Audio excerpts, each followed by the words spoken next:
Aujourd'hui, je vais te raconter l'histoire de Loulou le Pou. Un beau jour, Loulou le Pou tomba de la chère tête blonde qui jouait dans le jardin.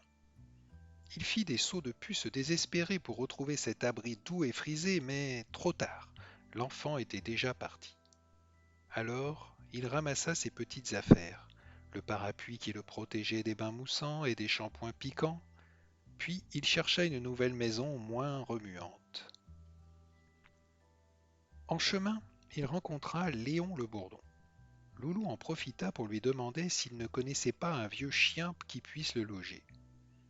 Léon lui répondit n'avoir jamais vu de chien, ni de chat, ni d'autres insectes de ce genre dans le jardin.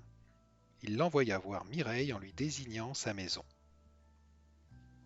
Mais en été, les abeilles sont souvent absentes de chez elles et Mireille l'était ce jour-là. « Oh zut !» dit Loulou devant la porte close. « Je vais être obligé de me débrouiller tout seul. » « Bonjour Léon, belle journée, dit Mireille. Ah, bonjour, dit Léon en faisant un bond de surprise. Je pensais que tu étais chez toi. Pourquoi demanda l'abeille intriguée.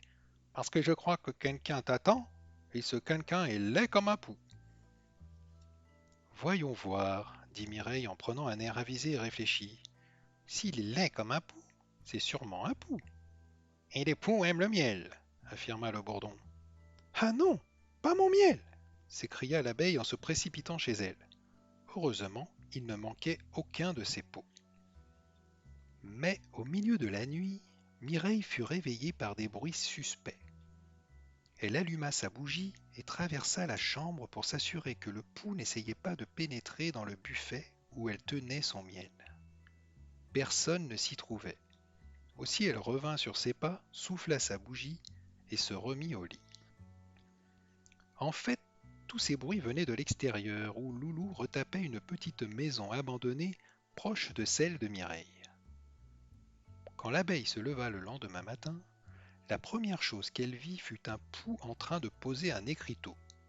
Loulou, salon de coiffure. Mireille était coquette. Elle se rendit le même jour chez notre coiffeur. « Je pourrais te faire quelque chose de plus jeune, dit Loulou en tournant autour de l'abeille. « Et voilà le travail, fit-il en agitant avec fierté un petit miroir. « Ça change, répondit simplement l'abeille en découvrant sa nouvelle coiffure qu'elle était impatiente de montrer à tous ses amis. « Mimi, tu t'es coiffée comme un clou aujourd'hui, lui demanda Léon. « Avec un pétard, tu veux dire, murmura très fort Siméon le papillon. « Merci, grommela l'abeille.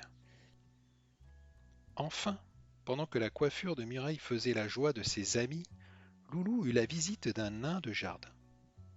Étant d'une nature plutôt curieuse, le nain se pencha et essaya de passer la tête par la porte en criant « Y a-t-il quelqu'un » À cet instant, notre pouce sauta et se cacha dans la barbe du lutin. C'est pourquoi, quand Mireille furieuse retourna voir Loulou, elle ne le trouva plus chez lui.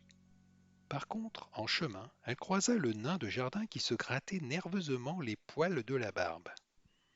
Bizarre. Bonne nuit les enfants, faites de beaux rêves. Et pour ne pas rater la prochaine histoire, pensez à cliquer sur le bouton en dessous de la vidéo. À bientôt.